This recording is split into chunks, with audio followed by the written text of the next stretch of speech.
Stop me if you've heard this one, but we really need to draw a line under this whole 3D issue. Now this is a pleasant surprise.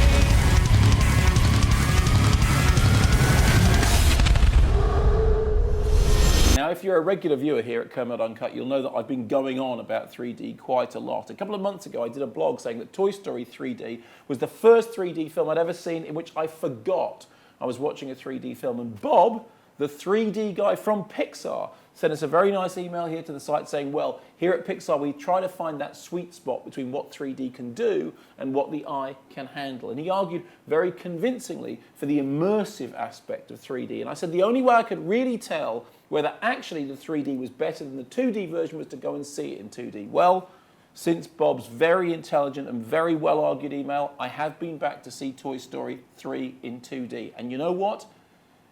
It's better in 2D because the image is clearer, the image is brighter, and I'm not alienated by those glasses. Now, many people in the film industry tell us still that 3D is the future, it's inevitable. There's a new movie out this week, Resident Evil Afterlife, directed by Paul W.S. Anderson, not to be confused with P.T. Anderson, who made There Will Be Blood. Paul Anderson, who made Event Horizon, which I like very much. And the new Resident Evil movie, as franchise film goes, it's perfectly fine. It's certainly not the worst of the franchise, but it's the first in 3D. And here's what Mr. Anderson says about the 3D. I firmly believe that 3D is a paradigm shift in cinema right now. Soon it will become the industry standard. And it's very exciting to be making one of the first real 3D movies. They go on in the notes to say, using 3D technology elevates the franchise. It puts, get this, an exclamation point on everything. And they also tell us at great length that Resident Evil Afterlife is the first movie to shoot 3D using twin phantom cameras for certain scenes. These were cameras that were developed by NASA.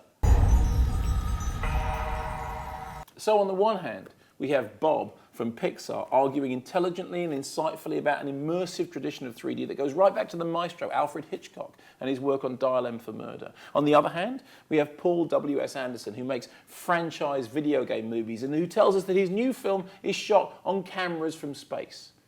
I've listened to the arguments. I've watched the films, and believe it or not, I have attempted to keep an open mind, but the time has come to make the call, and here it is.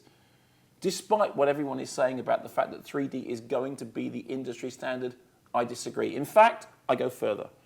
I predict that within 2 years from now, not only will 3D not be industry standard, it will be on the decline. It will be returning to the novelty status that it always had, that it always will have, because that's what it is. Now, I'm going to put my money where my mouth is, because we are going to play this clip. If the Kermode Uncut site is still here in 2 years' time, we'll play this clip September 2012.